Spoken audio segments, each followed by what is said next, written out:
Yeah, man, good evening, people. Delvin Sadler again on another episode of Unscripted. See it. Anything goes. Lord, I am sitting here in limbo. You see, with no one to call my own. Sitting here in limbo. Greetings, people! Delvin Sadler, Medea, Delvin, Medea, lot of mercy. Big up yourself, the lovely, the beautiful, lot of mercy, the hardworking Zana Hamilton. I love you, girl, Delvin. I love you. Yeah, I love you, girl, Delvin. I love you. Thanks for joining Unscripted. Anything goes. Girl, Delvin, love you. Straight up. Thanks for joining Unscripted. Anything goes. People, today is when? Thursday.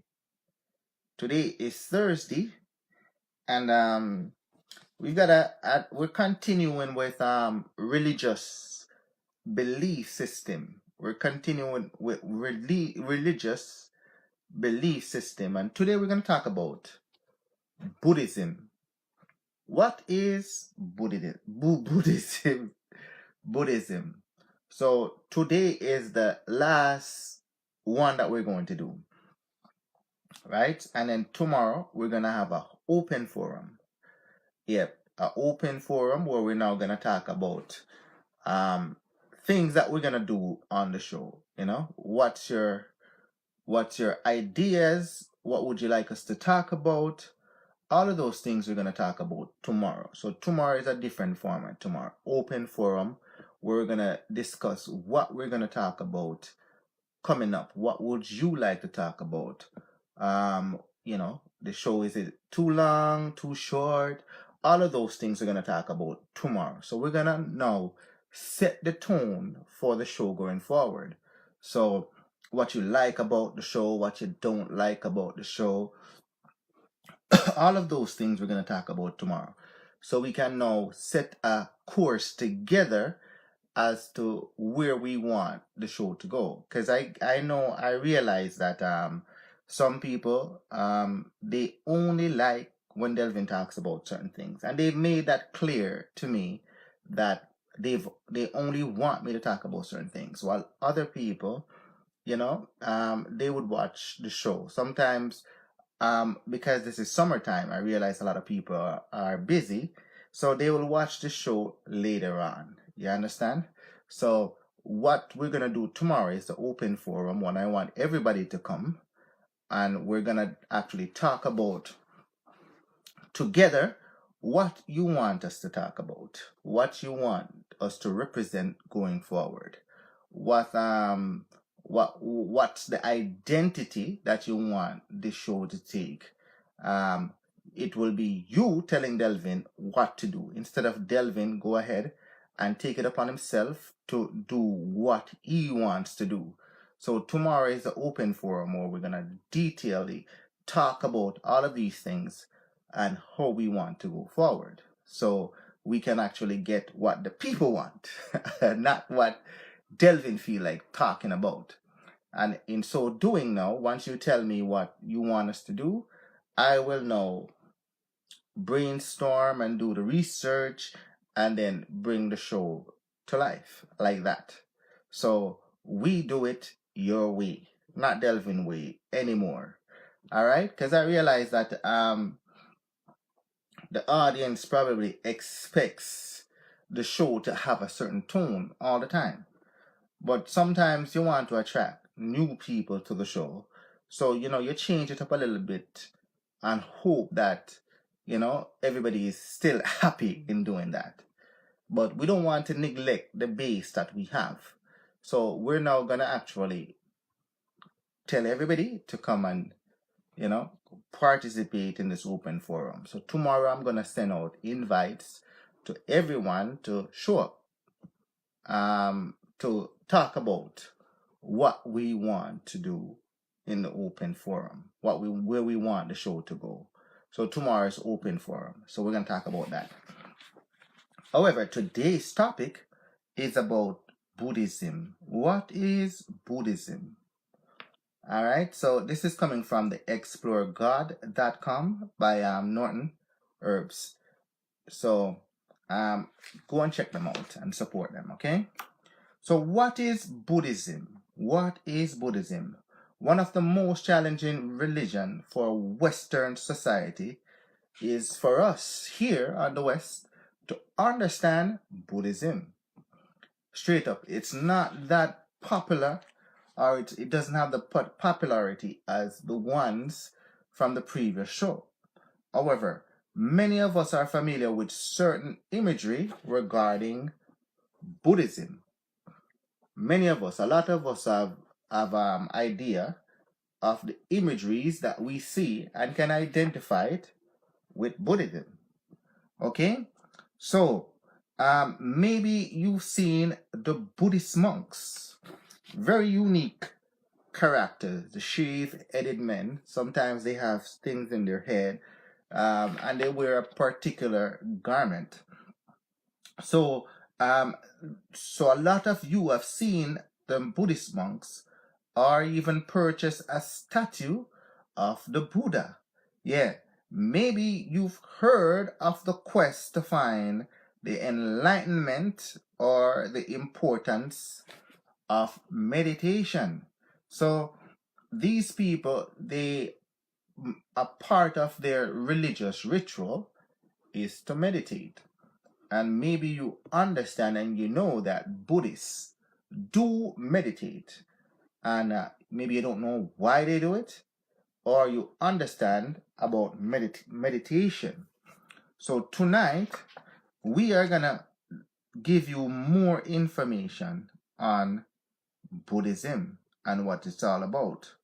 But what Buddhism really all about? What is Buddhism really all about? All right, first of all, yeah man, big up yourself, Sabali. Thanks for joining Unscripted, Anything Goes. So first of all, the Buddha. Let's try to understand the Buddha, okay? So understanding Buddhism begins with understanding the founder of Buddhism. And the founder of Buddhism is Siddhartha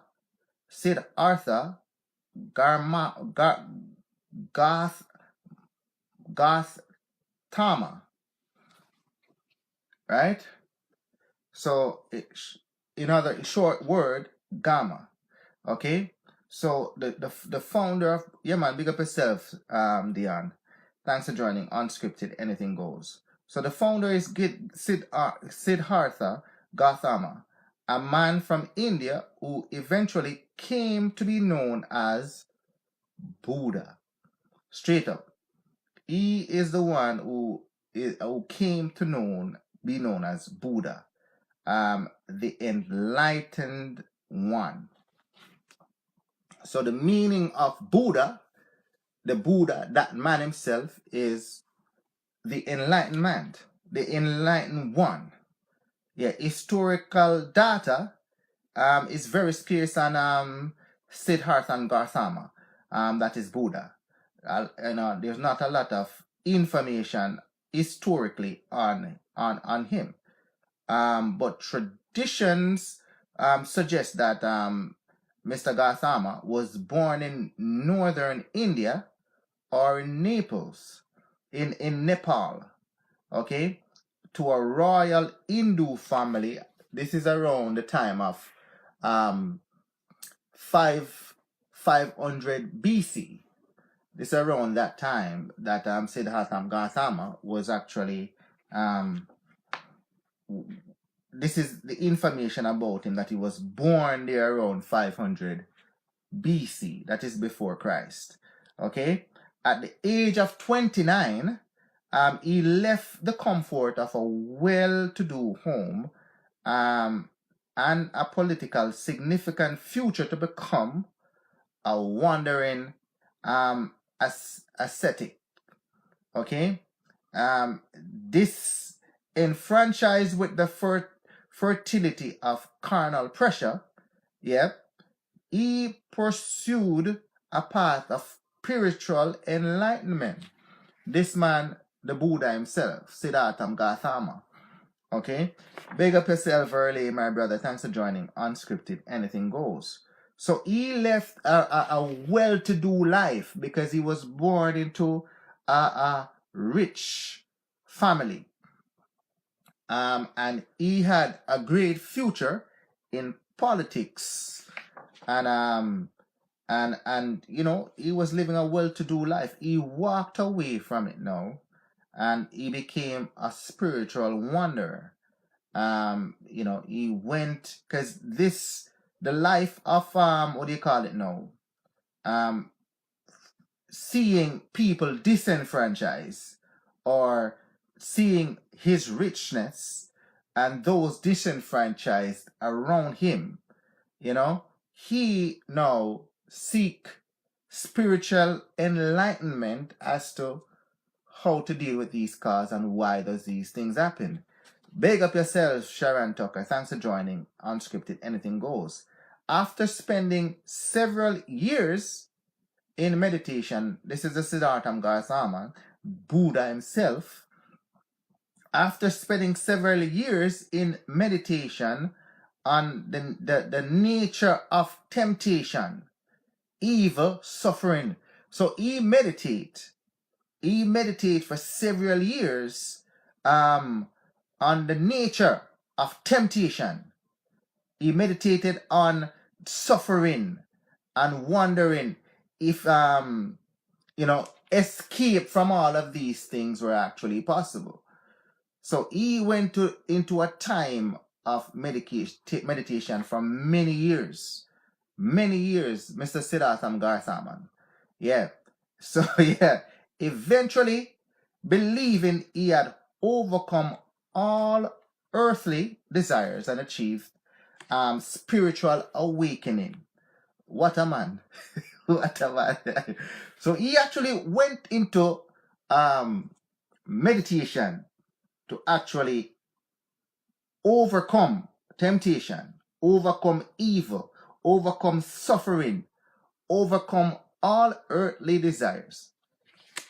And this path of meditation now, he eventually emerged, and he overcame all earthly desires. That's so like a Jesus Christ, man. All earthly desires, and achieved spiritual awakening through that path of meditation. So he just sat there and he just meditate. Yeah, he just sit there and he meditate. His body, and you know, meditation is when your soul now leave the body and fully connects with nature. Fully connects with nature. And as a result of that, out of body-like experience now, he was able to now resist temptation, evil, and suffering. This Siddhartha Gautama, Buddha, straight up. Yeah, man, big up yourself, knowledge-based KT, my brother. Thanks for joining Unscripted, anything goes. Straight up.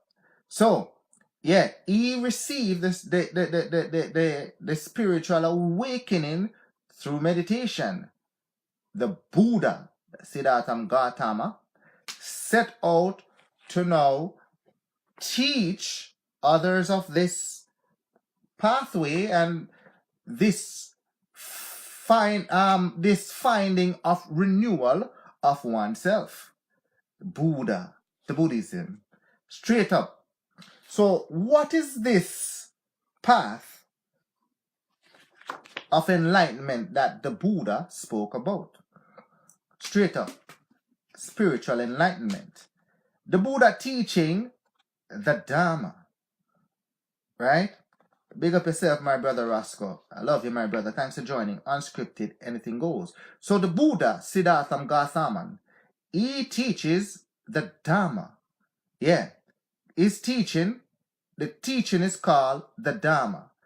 So Siddhartha Gautama now, he now goes around teaching people, and his teaching, and the title of the teaching, or the kind of teaching that he imparts to his pupil, is called the Dharma, claims that the true path to enlightenment is found in letting go of attachment to the physical life. So through his meditation is that even though you are part of the current world, you yourself now have to now take yourself away from this physical world into nature, a spiritual awakening. So yeah, man. So yeah, you have to now let go your attachment to the physical world. So all material things that is in the spiritual world that we crave, all, what do you call now, fashion, clothing, car, you know, have to now leave that and detach yourself from all that and your body itself. The result is achieving a transcendent state of nirvana. Meditation. A transcendent state of nirvana. A true connection with your soul to actual nature. What a teaching. What a teaching to actually have true peace and calm with oneself. Straight up. The desires of earthly things or possession and your body itself is insignificant. The spiritual part of it, which is the soul, must be in meditation to now leave the body and fully connect with nature. Meditation. Siddhartha Gautama, the Buddha, and that teaching is called Dharma. Straight up. Big up yourself, my brother Sheldon. Thanks for joining Unscripted, Anything Goes. Selassie Punch, my brother. Thanks for joining Unscripted, Anything Goes. So, our world, with this suffering and desire, just like I taught yesterday in Hinduism, because this is the sister and brother religion. They're both tied to each other. So, according to the Dharma teaching of Buddha, our world with all its suffering and desires actually is an illusion. It is actually an illusion. What you see is not what you are, or the true you is. And you will actually see the true you, which is your soul, what connects you, that avatar that is within your body, that is your soul, that's the true you. That itself is you. And the true recognition of the importance of that soul is when you go into the state of meditation, the Dharma, and now that soul now will now leave the physical body, the illusion, and you are now connected to nature, because the nature and you are one. You and nature is actually one. No separation of you and nature. And through the meditation, you now remove yourself from the body and connects with nature and become one. And the ultimate practice of this is to reconnect permanently and become one back to the source, nature. Meditation, the Dharma, the teaching of Siddhartha Gautama, Buddha. Unscripted, Anything Goes. Delvin Sadler lecturing tonight. Right, straight up. So there are 4 actually noble truths in Buddhism. 4 actual noble truths. First, truth. To live is to suffer. What a thing. And we actually think to live is to actually enjoy life and be happy. But actually, to live is actually the worst state of you. The illusion of you living in this body is actually a suffering state.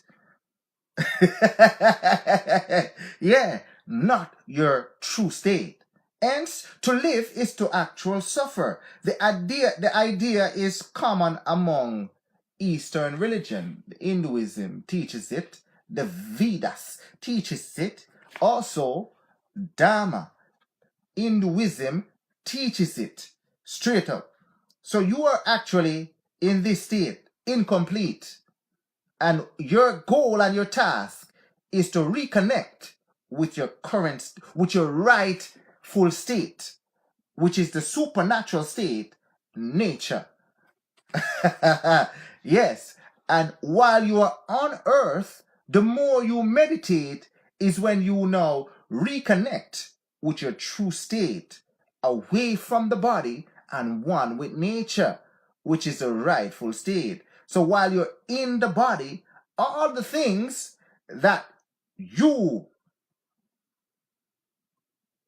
would now face with are torturous things, such as temptation, such as envy, jealousy, suffering, illnesses, temptation, evil, bad mind.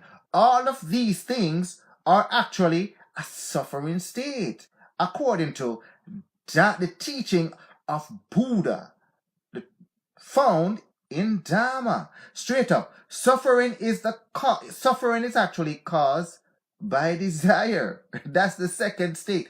That's the second noble truth. Suffering is actually caused by desire. So to want something is because you are actually lacking something. Hence, yeah, it's a consequence of you not being in your correct state.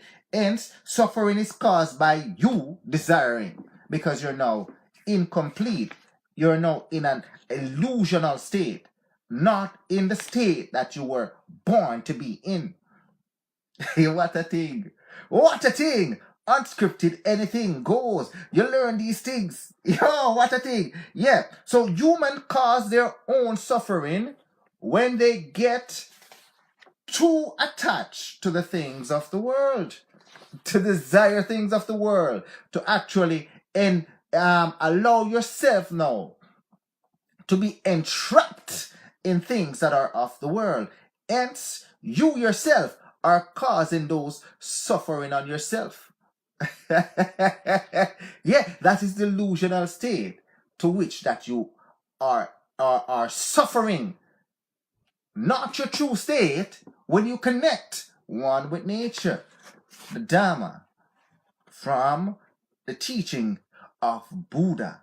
Straight up, one can eliminate suffering by eliminating desires. You would think that it would be the next way around. But according to Buddha's teaching in the Dharma, it states one can eliminate suffering by eliminating desires. Yo, I know Delvin already. I have lots of desires for sex. So, according to him, my desire for desiring sex is because that is now a suffering state. Because I crave it, I want it, I must have it, I must now partake in it in order to satisfy the desire, which is just a temporary feeling. But according to Dharma, here is that you can eliminate that by actually meditating. Connect with nature. Yes, Rasta, teachings from the Buddha. Yeah, in the Dharma. Straight up, this follows is suffering is truly and always caused by, okay, so it says, is suffering truly and follow caused by desires? Straight up. So you must eliminate suffering in order to actually not have desires. And the way to do that is through meditation. So desires is eliminated by means of the noble eighth path. Yeah.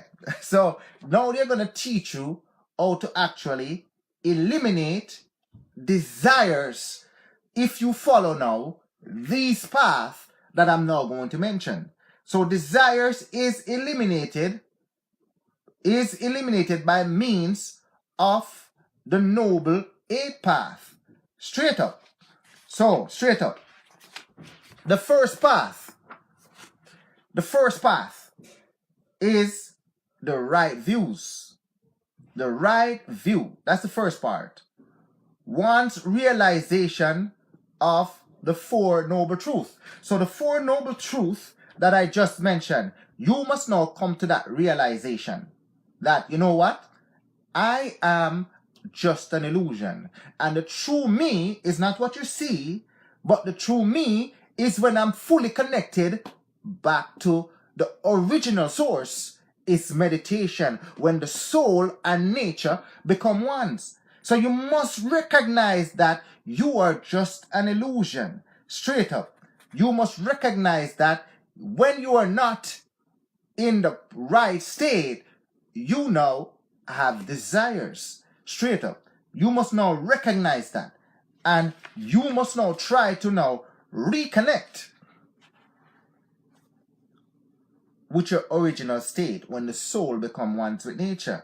The right intention, that's the second one. One's commitment to achieving enlightenment. That means you cannot just accept you, this avatar, as you see. These things that now crave earthly things and desires, such as, as I mentioned before, suffering, envy, material things, jealousy, lying, all of these things. So instead of all of that now, you must recognize that first. You recognize that you yourself are incomplete until you're fully reconnect with nature. That's accepting that the noble path that I mentioned before are actually not who you're supposed to follow. And then once you now recognize that, you must now want to be enlightened. You must now want to be enlightened or to be emancipated from those desires. Straight up. Once that's the second path. Once you now commit to achieving enlightenment, the right speech, you must now speak in a non-earthful but non-exaggerated, truthful way. What a thing. Shady Mason, I love you, girl. Thanks for joining. Unscripted, anything goes. So once you now want or desire enlightenment, emancipation of your ways must now be fast forward or dealt with immediately. So your speech must now change. You must now have the right speech. Speak in a non-earthful but non-exaggerated, truthful ways. That means you now see right and speak right. Unscripted, anything goes. All right. After now, your speech become truthful. You must now have the right actions. Your action plans must be right. Straight up. Wholesome action.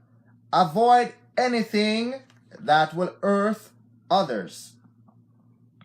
The Dharma, Buddha's writing. Straight up. So you must know actually have the right action. The right action. Yeah? You must avoid anything that would hurt anyone. Yes, Rasta. Yo, that is the difficult thing to do, but you are capable of doing it. Avoid anything that would hurt anyone. Straight up.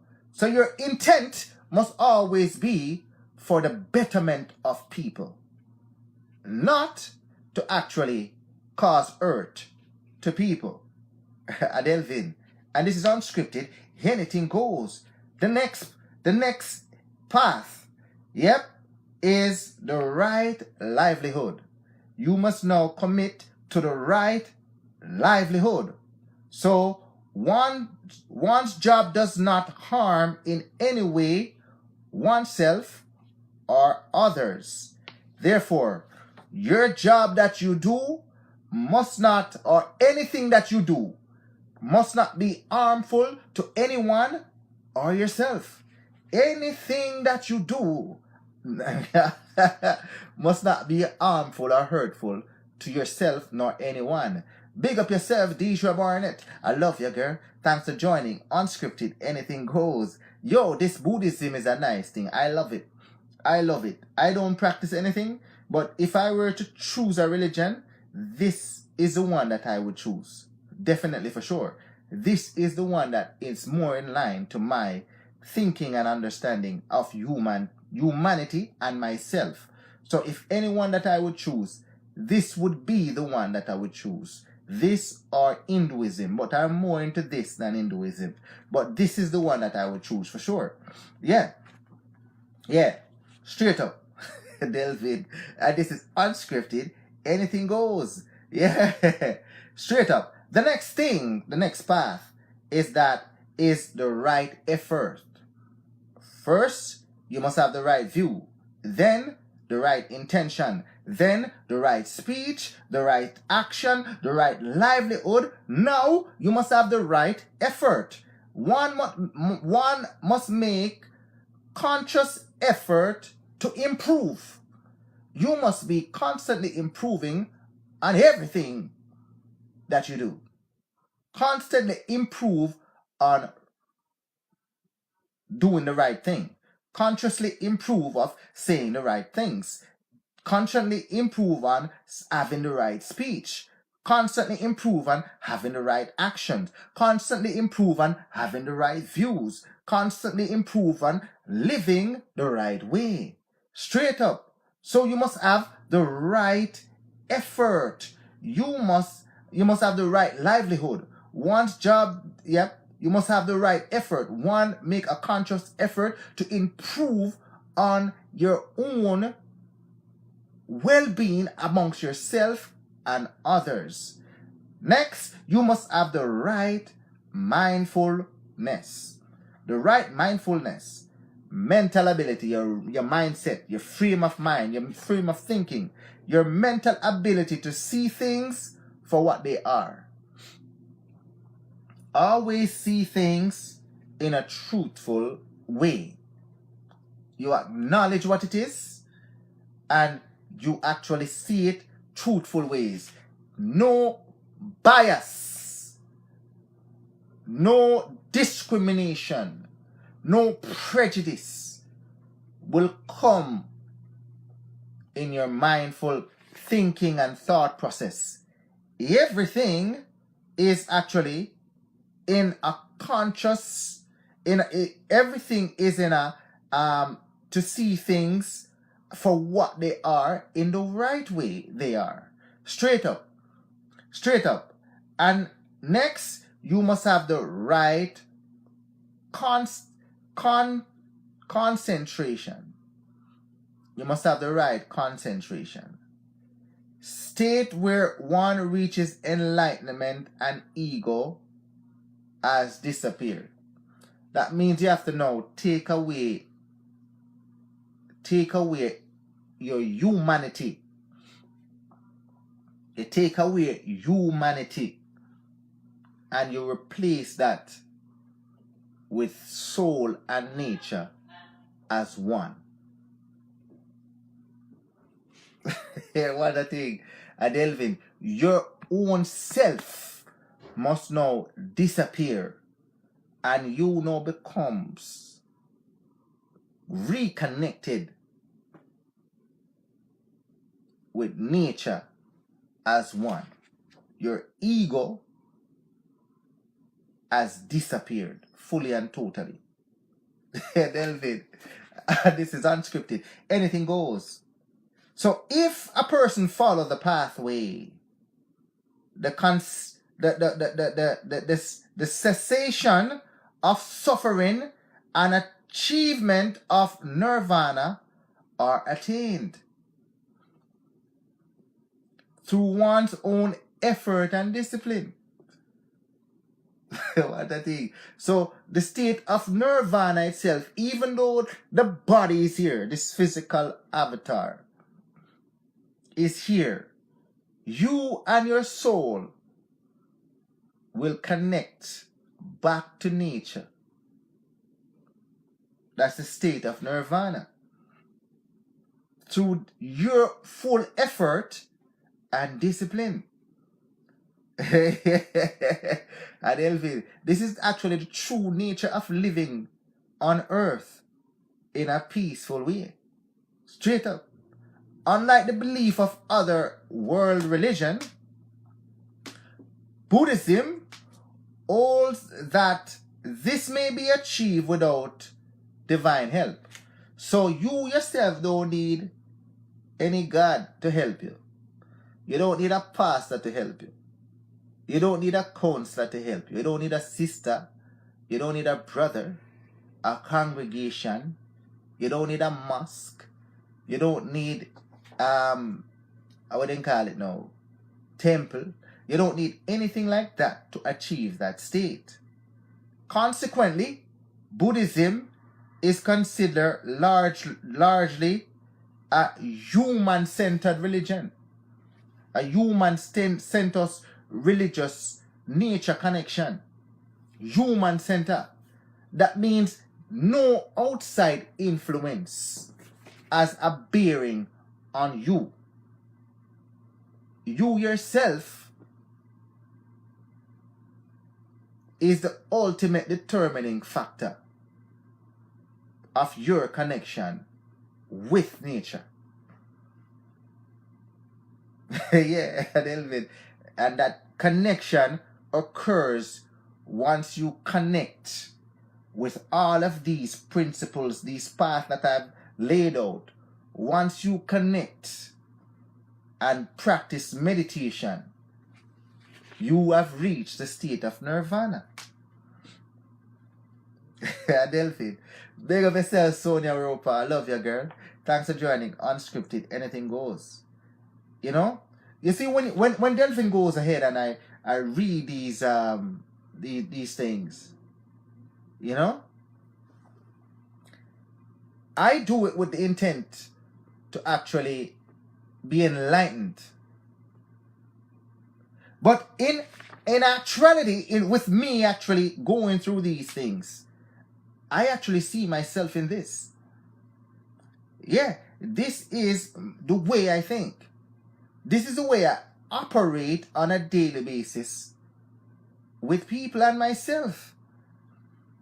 This is how I believe people should be living. I never knew that it was this detailed. Like yesterday, I was surprised of Hinduism as well. And a lot of these religious belief systems are actually written off by what we grew up and believe. Christianity, Islam, we grew up to believe these things and we hold them as truth. But when you actually look at these things that existed, they predate Christianity, predate Islam. They were there before. You can really and truly see where some of these things were actually incorporated in those religions. And then things added on to them. However, if you go back to this, there is no supreme being mentioned. It is you and nature. And I'm one that professed that we human beings exist in one shape or form from the beginning. Infinite. I was one to believe that. And I truly believe that. But now this is confirming that. What a thing. And this predates what you now sit and call God. But according to this, there's no God. According to this, you yourself is infinite. And what you see is an avatar or shell, or what you see is an illusion. An illusion. But the true you now, which is what you would call the soul, can connect back with nature and become one. And as a result of that, the steps that I mentioned is what you need to follow. And through meditation and to now shed yourself of those desires, you will connect. And this will give you a new perspective, a new way of living, a new personal connection with self. What a thing. What a thing. Big up yourself, Weena. I love you, girl. Thanks for joining Unscripted. Anything goes. Yeah. I love it. Yeah, man. So according to this now, it is stating that once you now reconnect with nature, this means that you are now deathless. The liberation of mind through lack of clinging. So your mind now is totally emancipated from your body. And you now reconnect with nature. And when you now reconnect with nature, you will do what nature intended for you in the first place, or what your true intended purpose in nature is supposed to be. Not desiring, but actually living without desires, living without envy, jealousy, all of those bad things that you are now have to deal with in the normal sense. But if you reconnect, you won't have that. Straight up. So if you adhere to Buddhism, so the adherent to Buddhism reach the people that adhere to Buddhism and practice meditation and practice all of these things that I just talked about, they reach their destination through moral, ethical, physical, mental, and discipline. All of these things, you reach their destination through all of these things, through moral discipline, through ethical, physical, mental discipline. But there is a balance to maintain. In rejecting fleshly desires, one must also avoid extreme form of exorcism. The Noble Eight Path provide the ways to do this. Unscripted. Hey, the seed. Anything goes. Delvin. What a thing. This is like the best lecture that I've done so far on these religious beliefs. This is the best one.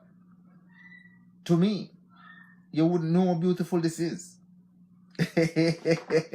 Delvin, I love it. So schools of Buddhism. Let's talk about schools of Buddhism. Buddhism is mostly concentrated in East and Southern Asia, and Buddhist sacred literature varies as widely as many schools of Buddhism that have taken root throughout Asia. Each has distinctive philosophy.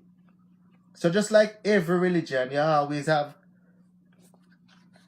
offshoots of that religion. Big up yourself, my brother Paul Johnson. Thanks for joining Unscripted, Anything Goes. Just the same way you have Hinduism, and Hinduism also practice some form of Buddhism as well. It's the same way as Buddhism, they have different, what do you call it now, offspring or different offshoot of that as well. Straight up. So one example is Zen Buddhism.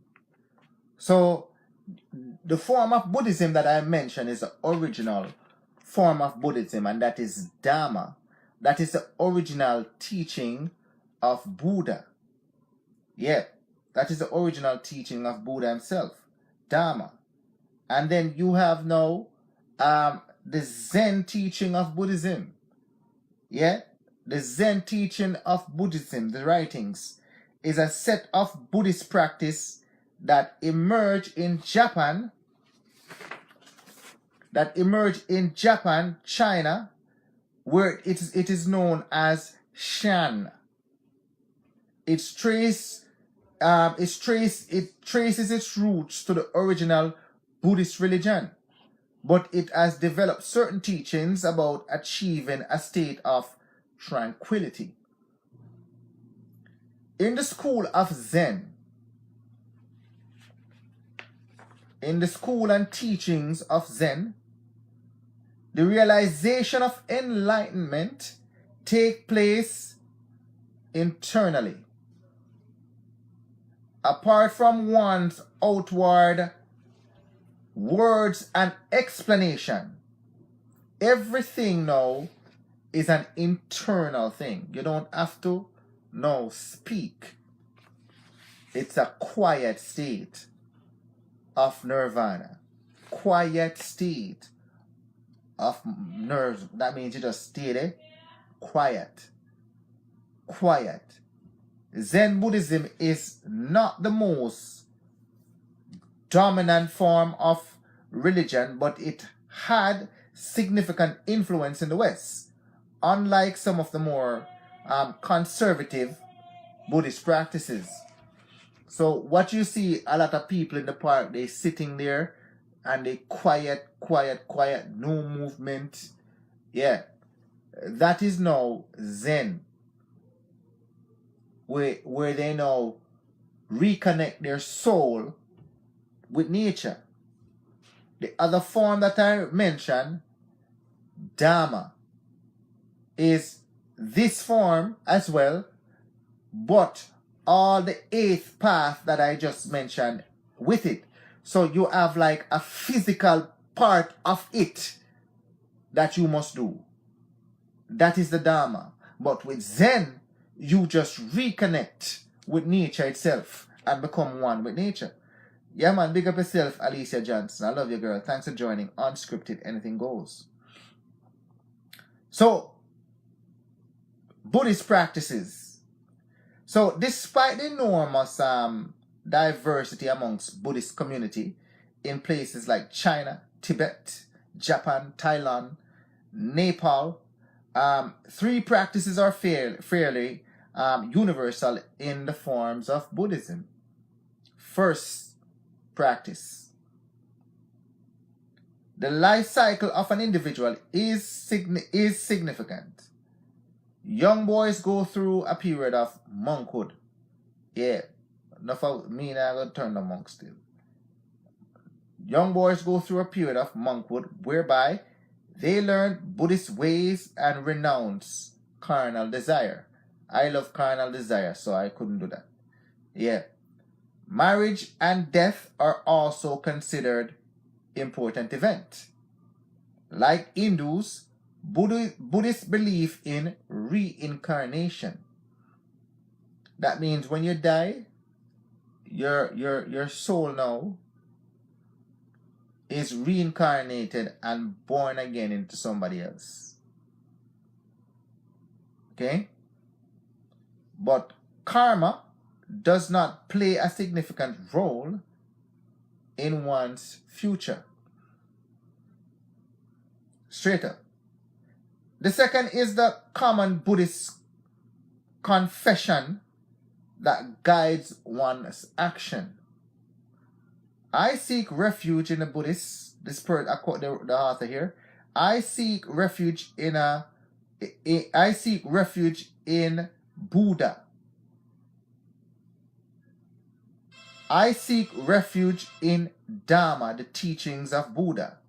I seek refuge in Sangha, the community and school of Buddhist teaching, Buddhist devotees. That means if once you are a Buddhist, you must not seek earthly things, but you must take refuge in what Buddhist desires. You must now seek refuge in the Buddha himself. You must take refuge in the teachings of Buddha, which is the Dharma. You must now entrench yourself in the teachings of the Dharma. You must now take refuge in wanting to be around and amongst the Buddhist community. That means you must go to the mosque. A mosque and call it temple. You must go to the temples. A third practice significant for Buddhists is the celebration of holidays and festivals. Yep, New Year's Day, Buddha's Day, which commemorate the Enlightenment. So there's a Buddha's Day, and a day for remembering the dead and the dead. A day for remembering the dead are generally most important days to remember. So all of those things you don't have to actually, if you want to know about it, then, become a monk. become a Buddhist. Yeah. And then you will be able to actually do those things. So with regards to Buddhism and Western hesitation about not wanting to join it or and so forth. So like other Eastern religion, Buddhism can be difficult for Westerners, especially those who subscribe to Judeo-Christian traditions. The idea of a personal God who acts within history or answers to prayer of human is not the center of Buddhism. So for those of you who are Christians or grew up in this Judeo-Christian environment, our society, our country, you see yourself as different from God. Yeah. You see yourself as different from God. You see yourself as having a creator. Yeah. And this creator must be worshipped and all of these things. So that is how it is seen in our Western world. But with Buddhism, there's no creator. There's no God. You are just a part of nature, and your body is just an illusion. Your body is just an illusion. And you can reconnect with nature at any point through the state of living the 8 paths that I mentioned and meditation. Yeah. The state of the Dharma's teaching and Zen. Yeah. Straight up. There's no God according to the Buddhists. You yourself is a part of the whole process of creation. Not creation, of nature. Yeah, you are infinite. You are infinite. Yeah, you're infinite. Straight up.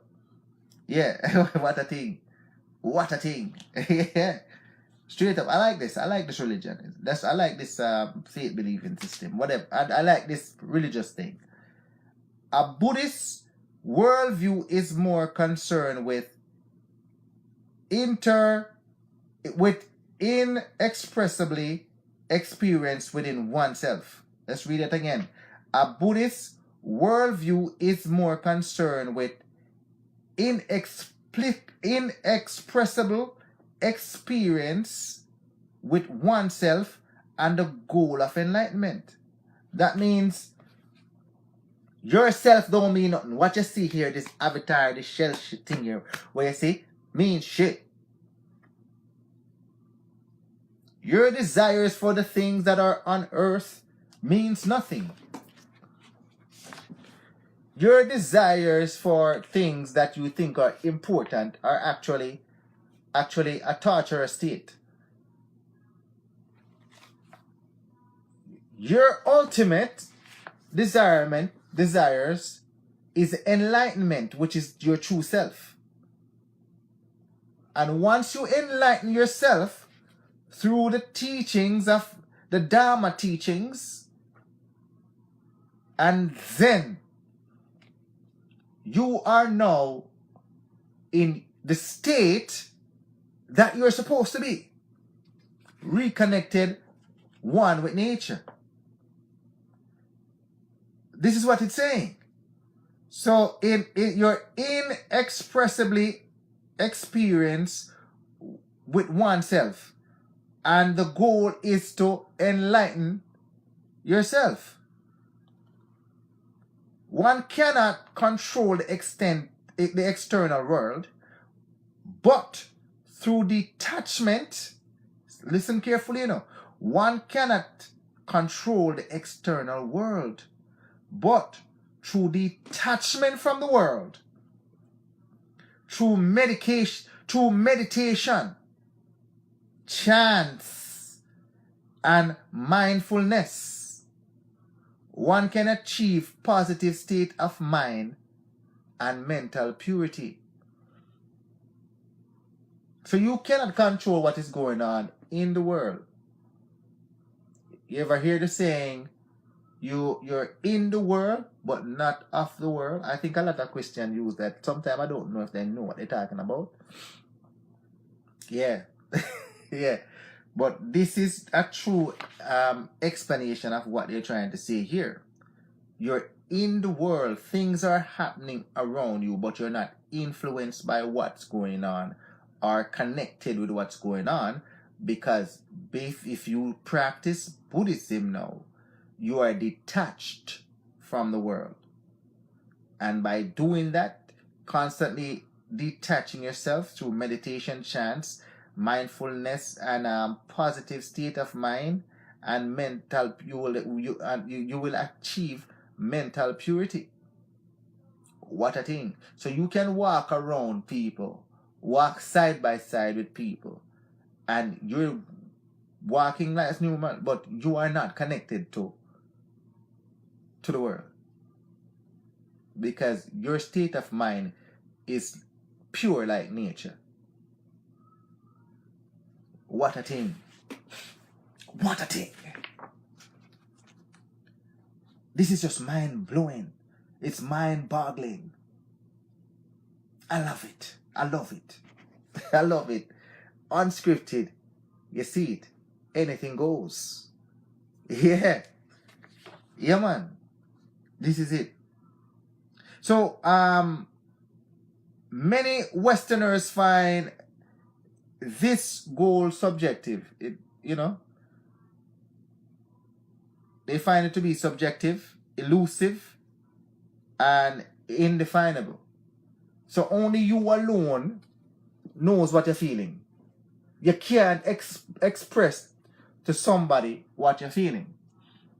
Because when you reach the state, when you're in a state of Zen where you and nature become one, the body exists on here and it is here, but you're away from the body. you're actually in your rightful state. You're away from the body. Your body actually goes away from you. Everything is calm, peaceful. Yeah, no troubles. Yeah, yeah, what a thing, what a thing. Yeah, nature, you become now one with nature. Buddhists do not think of this way that it is subjective.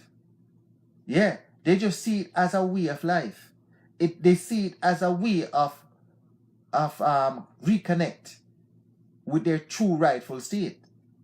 Rather, they believe one lacks understanding in part of the illusions that contribute to the desire of suffering. So you cannot understand it. You cannot understand it if you don't actually practice Buddhism. That's what it's saying. You cannot understand it if you don't practice Buddhism. You cannot understand this true reconnection with nature if you yourself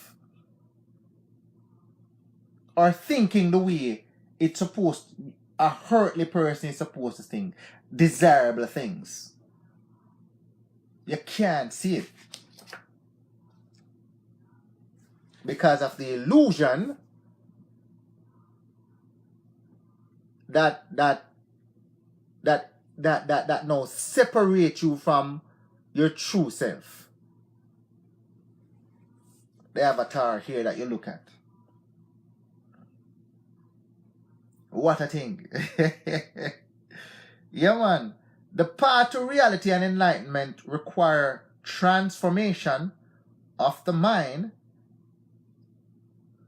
that, when undertaken, changes one into a different kind of creature or experience that the world never knew or that anyone else can understand. It puts you in, and you now see the world in a different light and a different avenue. So even though somebody that looks like you, sound like you, talk like you, if they don't impart themselves to actually entrench themselves in this Dharma teaching, Zen teaching of Zen, and become what Buddha teaches, they cannot understand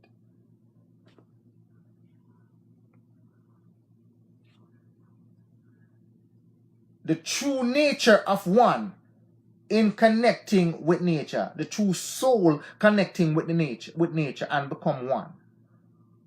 They won't understand it. Because now you see the world in a different way. You see the world now in the right way, and they are now seeing the world through the state of illusion. What a thing. What a thing. You think you know it all. You think you've heard it all.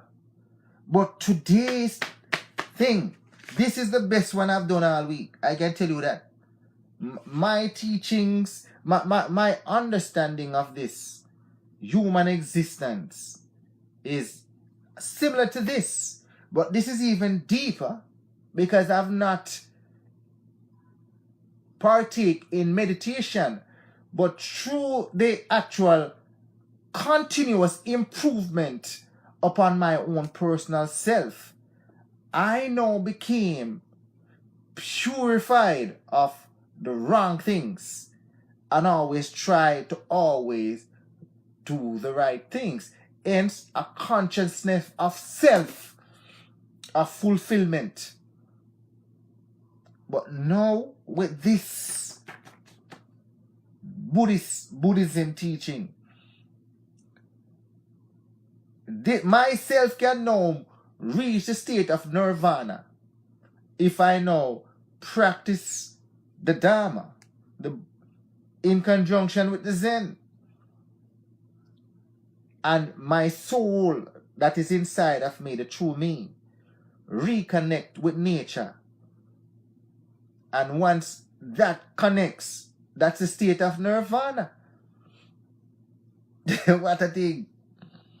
What a thing. I'm going to read a lot more of this thing, because this is a very nice thing. And you don't need a God to do that, or believe in a God to do that. Because man, human and nature is actually one. What man needs to do is just to reconnect with nature. What a thing. Yes, Rasta. Yo, that is the lecture for tonight. Buddhism, nice religious belief system. I love it. I love it. I love it. Yeah, man. You guys should go ahead and go and read for yourself about this Buddhism thing. I get this from the Explore God. Yeah, man, big up yourself, my brother. Yeah, I get this from the Explore God, but you should go and check it out yourself. Big up yourself, Nadine Bernard. Thanks for joining. Unscripted, anything goes. I love you. And this is very, very enlightening tonight. Yeah. So tomorrow, people, so that's the lecture for tonight. Any questions before I go any further? Any questions before I go any further? Any questions? All right. So tomorrow, we're going to be here tomorrow. And it's going to be an open forum tomorrow. All right. It's an open forum. So what I want you to do is tomorrow, try to be here tomorrow. And the open forum is going to be of this format. Going forward, I don't want to shape the show and to decide what we talk about. I want you tomorrow now to actually tell me what direction you want the show to go in. Because a lot of people, some people don't want it to stray from the base of the show. They like the sex and relationship. They don't want to hear too much about politics or any other stuff like that. But I thought that, we have to show a little bit of range and broaden the base a little bit, So you find that some people are saying, no, I'm straying too far from the base and all of these things. So what we want tomorrow, or what we're going to have, I'm going to send out invite to everybody, and hopefully everybody will show up tomorrow. And we want to have an open forum tomorrow as to, what would you like the direction of the show to take? The topics that you want me to cover, the subject matters you want me to talk about. And I will still do the research and come and present. But it's going to be driven by you, the fans, now, not by me doing what I want. Right. So I want to change the concept and make it all about you. So that's the open forum tomorrow. We're going to brainstorm tomorrow as to what you want. I'm going to take notes and, do try to actually appease you. Right? So remember, we're here tomorrow at 7 o'clock. Make sure you show up tomorrow, please. And please share the show. So until tomorrow at 7 o'clock, Delvin is saying, I love you. Embrace conservative values. We don't have badges nor guns. We're tax-paying citizens. Therefore, we must support the police. Bye-bye. Bye-bye.